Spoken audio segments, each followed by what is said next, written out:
반갑습니다. 김영윤TV입니다. 2월 11일 저녁 시간인데요. 1+1은 귀요미, 2+2는 폭망입니다. 9일날 설 전에 합당 선언을 했죠. 3지대 4개 그룹이 빅텐트를 쳤는데요. 3일차 지금 많은 댓글들로 힘들어하고 있습니다. 그 전에 여러분들 정치 후원금 반환 가능합니다. 환불이 가능하냐고 문의를 주시는 분들이 많으신데요. 정치 후원금 반환 가능합니다. 2021년에요. 이재명 대표가 후원금 반환 건수 1위를 차지했습니다. 대장동 이후에 환불 요구가 빗발쳤어요. 그리고 대선 후원금 25억 중에 263건이 반환 요청 처리가 됐다라고 합니다. 2억 3,244만 원이 반환이 됐다고 하는데 이것은 이낙연의 2.5배, 그때 정세균의 10배, 그리고 국민의힘에서는 홍준표가 한 건 있었다고 합니다. 그러니까 여러분들 정치 후원금 반환 가능하니까요. 정당에 후원하셨던 분들 환불 처리 한번 자세히 알아보시기 바랍니다. 9일날 설 전에 게릴라식으로 합당을 했다. 합당이 급했던 이유가 뭘까라고 생각했을 때 그냥 바로 번뜩 생각이 드는 거는요. 설 밥상에 오르락 내리락 그 설 민심에 우리라도 좀 껴보겠다라는 욕심이 있었지 않았나 생각하는데요. 제가 예전에 이준석의 과거 발언을 한번 봤습니다. 한참 비대위 효력 정지 가처분 신청을 내고 나라를 시끄럽게 했을 때 본인이 쓴 단원서 내용 중에 발췌해봤습니다. 총 2385자의 분량으로 글씨, 그 초딩 글씨 같은 그 글씨체로 손수 썼던데요. 과거 방식을 몰라서가 아니라 그것을 답습하는 것에는 정치를 하는 의미를 찾지 못했다. 본인 되게 정치 깨끗하게 하는 척. 그래서 싸워왔다. 저도 정치를 하면서 언젠가는 현실과의 타협이나 좋은 게 좋은 거지라는 생각을 더 받아들일지 모르겠습니다만 그날이 오늘이 아닙니다. 그리고 그날이 너무 일찍 오기도 바라지 않습니다. 아마 그날이 2024년 2월 9일 날 왔나 봅니다. 합당을 했는데요. 사실 정치 이념이라든지 정치색, 쉽게 얘기하면 좌파 그룹에 보수의 당대표를 했다는 사람이 깍두기로 들어 앉아 있으니 그것에 대해서 못 받아들이겠다는 지지자들 당연히 비난 댓글 쏟아지죠. 사실 문재인의 간자다, 좌파 에이전트다, 뿌락지다 이런 말들은 있었지만 드러내놓고 하지는 못했는데 이번 합당으로 이준석은 그동안의 문파의 간자였다는 것을 셀프 인증했다라고 봐도 과언이 아닐 듯 합니다. 사실 합당 전에요. 허은하가 지금 현재 개혁의 신당 개당 기존 개당의 허은하가 최고위원을 또 하고 있죠. 거기에서 페이스북에서 이런 글을 올렸습니다. 함께가 아니라 통보를 받았다. 동지들의 마음과 같다는 뉘앙스로 페이스북에 글을 올렸다가 이 부분에 대해서 통보가 아니라 동의로 또 급하게 바꾼 부분이 있는데요.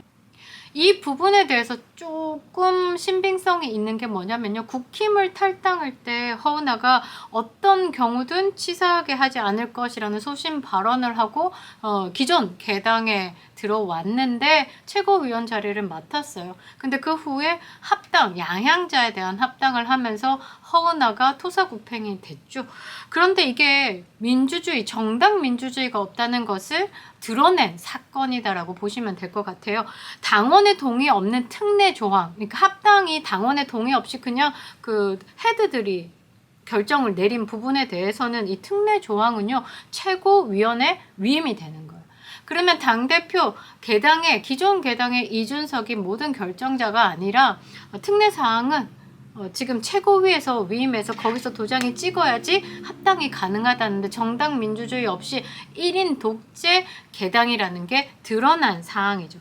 이런 부분에 대한 지적이 있으니까요. 바로 말을 바꿔서 통보가 아니라 동의였다라고 이야기를 했는데 이미 SNS에 많이 퍼진 상황이었고 성난 당원들에게서는 이런 것조차 또 거짓이다라고 생각이 드는 거죠.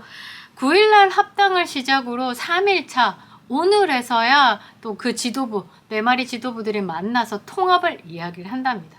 원래 통합을 먼저 협의한 후에 합당인데 이들은 마음이 급했다. 그 이유에 대한 설명 들어갈 겁니다.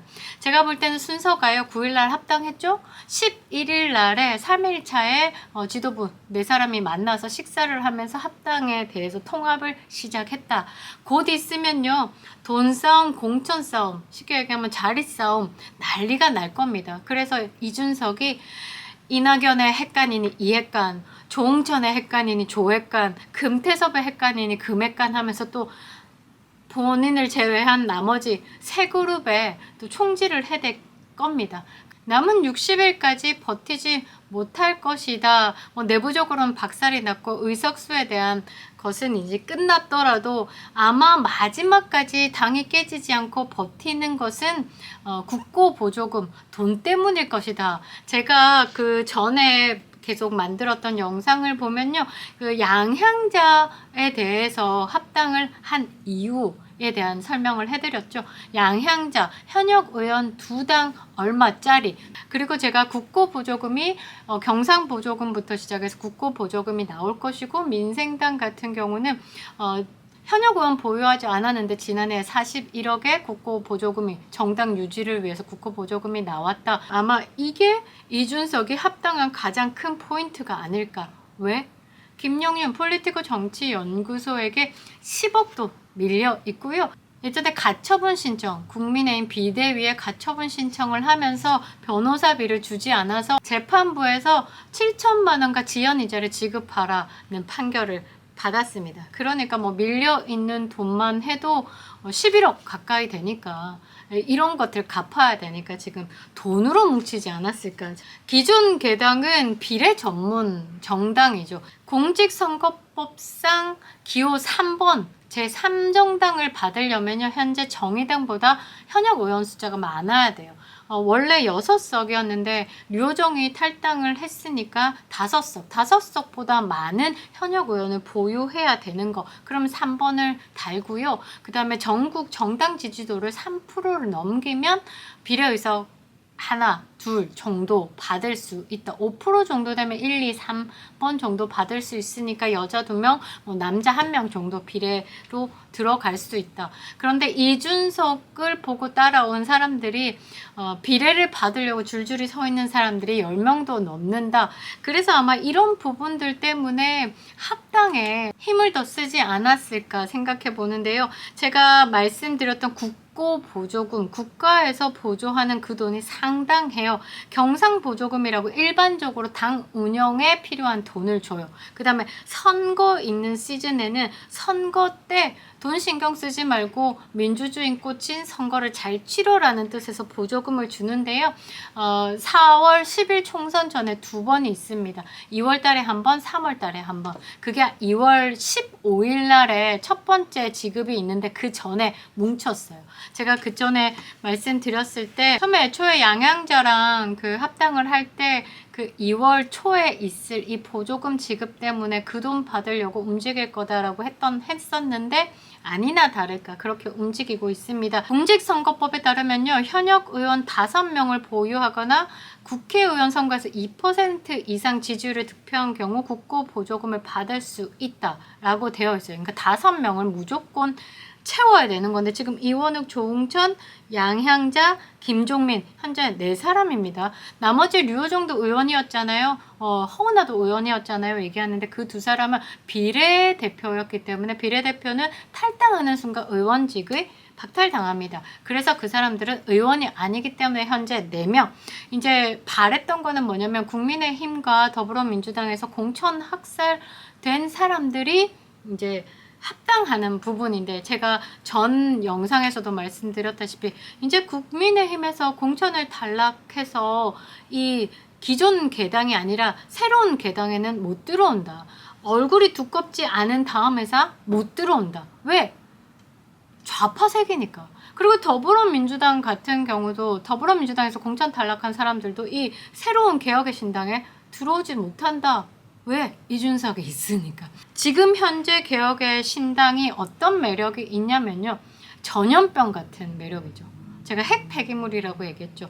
마지막 정치 인생을 불사를 것 같으면 불나방처럼 들어와라. 그러나 미래는 없다. 2023년 4분기 그러니까 11월에 국고보조금이 총 118억 2천여만 원이 나왔어요.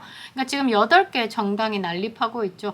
국민의힘과 더불어민주당에서 한 50억씩 가져가요. 나머지 금액을 가지고 5석 미만인 정당이 2%대로 나눠 가진다는 거죠. 그래서 21대 국회의 가장 꼼수가 뭐였냐면요. 의원 꿔주기가 있었어요. 그러니까 위성 정당에서 이런 국고 보조금을 많이 받을 수 있게 현역 의원을 꽂아서 현역 의원 보유를 시킨 다음에 다시 원래 당으로 돌아가는 이런 꼼수를 많이 부렸죠. 위성 정당 중에 미래한국당은요 61억 가져갔습니다.